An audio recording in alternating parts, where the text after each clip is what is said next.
Olá, meus irmãos, a paz do Senhor esteja com todos, que todos estejam bem na presença de Deus. Vamos falar sobre esse assunto que tem repercutido essa semana e é isso. Antes de entrar no assunto, peço para que você se inscreva no canal, ative o sininho para você ser avisado toda vez que eu postar um vídeo aqui no canal. E é isso aí. Vamos lá.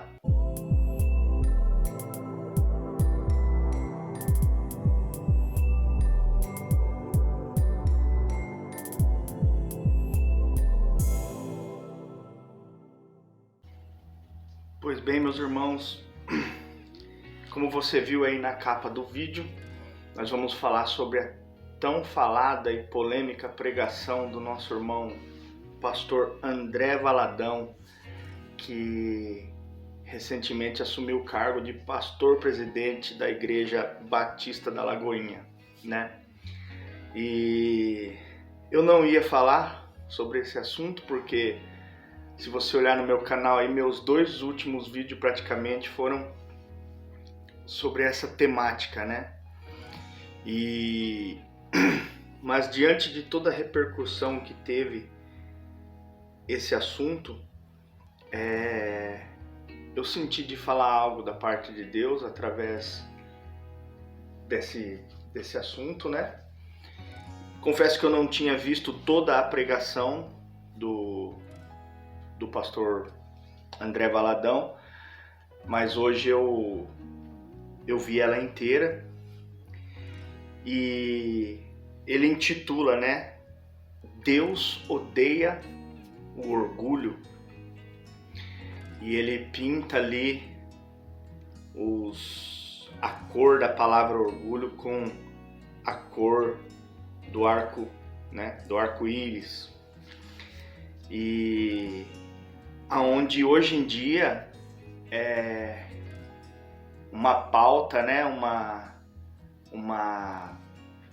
Uma ideologia tem se apoderado dessas cores para defender uma bandeira pela qual você já sabe qual é, né?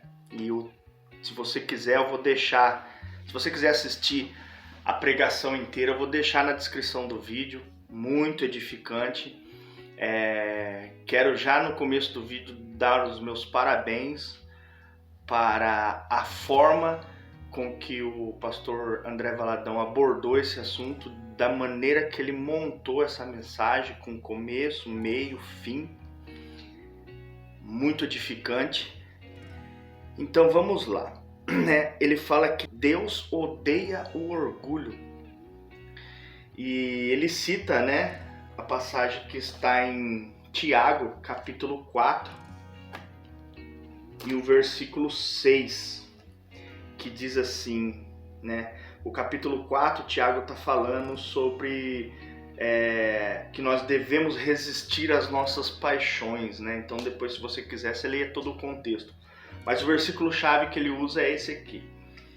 O versículo 6 do capítulo 4, que diz: Antes da maior graça, portanto diz, Deus resiste aos soberbos, dá, porém, graça aos humildes.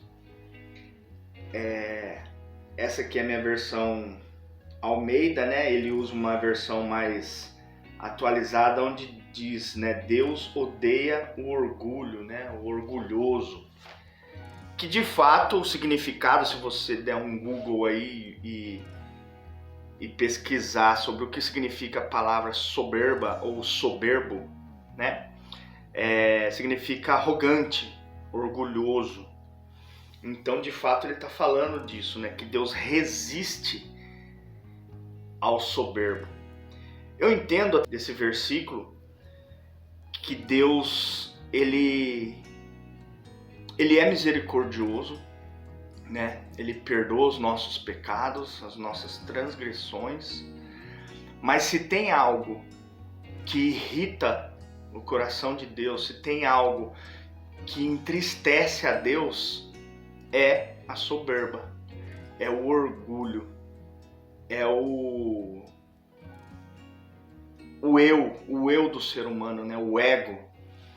E isso ele declara não somente o pecado em específico que ele está falando ali no vídeo, no conteúdo que todos nós sabemos, que gerou a tal polêmica, mas assim, nós sabemos que na passagem, Deus, na Bíblia, né? Deus ele globaliza todos os pecados, a feitiçaria, o adultério, a própria soberba, né? Os assassinos, os feiticeiros, os que praticam imoralidade sexual, né? Como diz na palavra. E tudo isso são impulsos que nós temos para o pecado. A palavra de Deus fala que nós nascemos com um pêndulo pendido para o lado do pecado. E ele deixa muito claro através da pregação dele que ele não está pregando contra pessoas e sim contra práticas, né? Práticas pecaminosas. Lógico que ele tem um alvo, né? Ele tem um alvo a alcançar através dessa mensagem. Ele tem um alvo como se diz, a acertar, né? A atingir.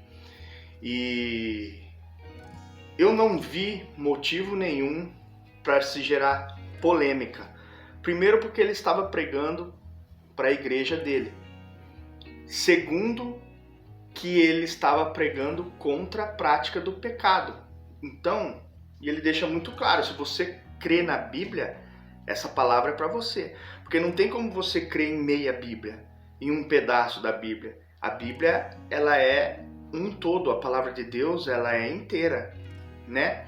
Então, e ele usa, né, como eu disse ali, as cores. Eu, sinceramente,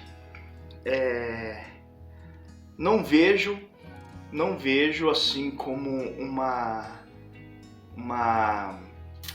como que eu posso dizer, algo específico para uma pauta, né, para um tipo de pessoas, para um tipo de prática. Por quê? Porque o arco, chamado de arco-íris, nós vamos ver a passagem aqui, ele é um símbolo que logo após o dilúvio lá da Arca de Noé, você conhece a história, e o Senhor falou que não tocaria mais com ira no homem, ele estabelece uma aliança com Noé, né, em prol da humanidade. E o arco é o símbolo que está em Gênesis, está no livro de Gênesis, no capítulo 9. Gênesis capítulo 9, o versículo 15 em diante. Depois, se você quiser também ler o capítulo inteiro, é interessante porque daí você entende todo o contexto. Mas para esse vídeo não ficar tão longo, vamos lá. E acontecerá que, aliás, o 15. Então me lembrarei do meu concerto que está entre mim e vós, e ainda da toda a alma vivente, de toda a carne, e todas as águas não se tornarão mais dilúvio para destruir toda a carne. E estará o arco nas nuvens, e eu verei para me lembrar do concerto eterno entre Deus e toda a alma vivente, de toda a carne que está sobre a terra. Então disse Deus a Noé: este é o sinal do concerto que tenho estabelecido entre mim e toda a carne que está sobre a terra. Ou seja, foi o arco colorido que nós vemos quando chove, né, quando se termina a chuva ali, é um sinal, é uma aliança que Deus fez com Noé acerca da humanidade. E esse nome eu não gosto muito de usar, e nós que somos cristãos, né, muitos usam esse termo, né, o arco-íris, até o próprio André usa na pregação dele, talvez por uma falta de entendimento, não sei, é que a Bíblia não denomina arco-íris. O íris veio de uma tradução grega que Íris é uma deusa da mitologia grega. Então, arco-íris vem do grego. Então, não é nada bíblico. Então, elimina esse íris aí porque ele não existe, é o arco.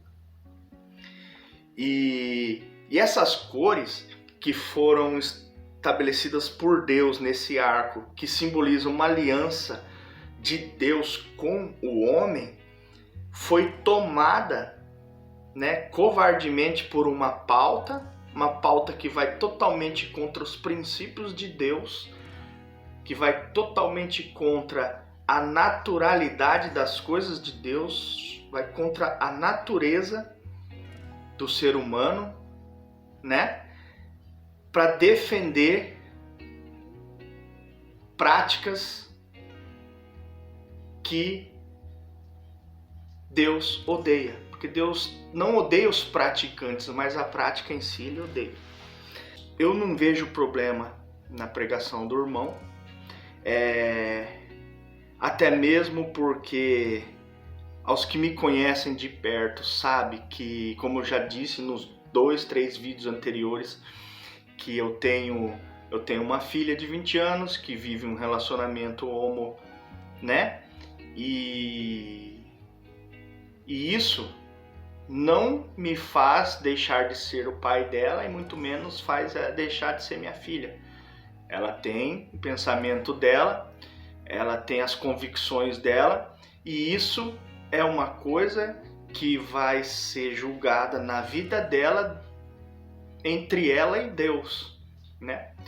Lógico que eu como pai, né? Minha esposa como mãe tem por obrigação não condenar, mas alertar. Faz parte da função de pai e mãe alertar o seu filho, né, no caminho que ele deve andar. Embora muitas das vezes o filho não escuta. E isso a palavra de Deus deixa muito bem clara, que filho não salva pai, né? Pai não salva filho, filho não salva mãe, né? Cada um vai dar conta de si. E voltando um pouco para a prática desse pecado, nós temos que entender, agora falando com pessoas que às vezes têm um comportamento, como que eu posso dizer, rigoroso com relação a esse assunto, que nós temos que entender que nós também somos tão pecador quanto eles. E que o Senhor tem a mesma misericórdia de nós, não é por causa da sua preferência sexual, não é essa a questão. A questão é que pecado, ele é pecado, não interessa qual seja a prática. É como eu já disse em alguns vídeos, não importa qual que é o tipo do impulso que você tem pecaminoso. Você tem, e é isso que tem que ser aniquilado. Como diz em Marcos 8:34, e é um versículo que eu já mencionei várias vezes aqui e falei que vamos mencionar muitas vezes, que acho que é o versículo chave de todo o Evangelho, para quem entendeu e quer viver o Evangelho de fato. Esse é o versículo chave para toda a palavra de Deus. Talvez a Bíblia toda, o ministério todo de Jesus se resume nesse versículo, Marcos 8:34, que é: e chamando a si a multidão com os seus discípulos, disse: se alguém quiser vir após mim, negue-se a si mesmo, tome a sua cruz e siga-me. Ou seja, não precisa de explicação, né? Negue-se a si mesmo, tome sua cruz. A sua cruz é aquilo que é aquele impulso que você tem, né? os irmãos, né, as pessoas que são que têm tendências, impulsos pecaminosos para prática do sexo entre o mesmo sexo, a cruz dele é essa. Talvez a cruz do adúltero é a prática do adultério. Então tome a sua cruz, assuma isso e negue-se e siga Jesus. Siga Jesus, porque nada é pelo nosso próprio esforço. O Senhor, ele, sem a ajuda do Senhor, sem a misericórdia do Espírito Santo, nós não conseguimos de nós mesmos. Tem que ser através do Espírito Santo. E é com a busca, e é com a entrega da sua vida para Deus. Quando você nega a si mesmo, você entrega a sua vida no direcionamento de Deus. Então é isso, irmãos. Só uma observação, que daí já é um pensamento meu e não tem nada a ver assim com o irmão André Valadão. É o que eu tenho percebido, tenho pensado, que todas essas coisas têm acontecido, né, no nosso meio. Tivemos recentemente aí o caso do GC Aguiar, do JA, né, da Priscila Alcântara, de tantas outras pessoas que se afastaram e de pessoas que estão lá fora e que têm as práticas mundanas e que vão contra as coisas do Senhor. E o Evangelho, ele não foi nos dado para expor ninguém, para maldizer ninguém, para condenar ninguém, muito pelo contrário, foi para amar essas pessoas. E qual é a melhor forma de amar essa pessoa? É trazendo Cristo a essas pessoas, sendo testemunhas de Cristo para essas pessoas. Então, talvez a gente foca tanto em pregar, e não é errado você expor o pecado, né? Pregar contra o pecado não é errado, muito pelo contrário. A questão é não só pregar contra o pecado, mas ir atrás do pecador, porque é isso que o Evangelho quer. É isso que o Evangelho nos propõe, ir atrás daqueles. E de repente, hoje eu vejo uma deficiência muito grande nas igrejas com relação a esse tipo de pessoas que têm essas práticas, sabe, que não tem uma preparação, simplesmente eu vejo um povo armado contra outro povo. E eu não sei se é o caso da igreja lá da Lagoinha do pastor André Valadão. Não sei se eles têm uma preparação para receber essas pessoas, né? Então, e isso não só ele, acho que muitos outros ministérios deveriam pensar em algo, né? Pegar pessoas ali do meio que realmente foram libertas dessas práticas e encabeçá-los com uma estratégia de orientar essas pessoas quando chega, porque nós temos que entender que não é fácil, irmãos. Não é fácil. Não é fácil você ceder à vontade do Espírito e negar a vontade da carne, né? Principalmente para essas pessoas que viveram tantos anos nessa prática. Então, eu sei que Deus, ele abomina o pecado, mas ele ama o pecador. Ou seja, o pecador, quando ele se propõe a negar a si mesmo, a entregar a sua vida para o Senhor, é algo de muito, sabe, de grande valia, quando nós conseguimos, através do nosso testemunho, do testemunho da palavra de Deus, convencer o homem do seu pecado e fazer ele se achegar a Cristo. Então, irmãos, é isso. Esse é o vídeo. Eu tive que usar esse tema, tive que falar sobre esse assunto para expor, né? Porque o que eu tenho visto e que me entristeceu é ver algumas pessoas que se dizem homens e mulheres de Deus e que têm os seus canais aí com milhões de visualização e tem, né, voz para tantas pessoas, e de repente se opor com relação a uma ministração que, no meu entendimento, foi dada por Deus para o nosso irmão André Valadão, que teve a coragem de se expressar diante de um mundo, de uma realidade onde parece que quanto mais o tempo passa, mais o sistema ele quer nos calar, principalmente com relação às coisas de Deus, as coisas os assuntos que vão a favor da família tradicional, né?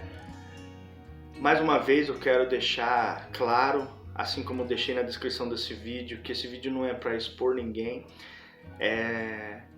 não é para acusar e condenar ninguém, muito pelo contrário. A nossa luta não é contra a carne, não é contra o sangue, mas contra as potestades e principados, né? A palavra de Deus fala. E o pecado é uma delas. O pecado é uma potestade, o pecado é um principado. E isso nós temos que lutar contra. Amém, meus irmãos? Que Deus abençoe e até o próximo vídeo. Em nome de Jesus.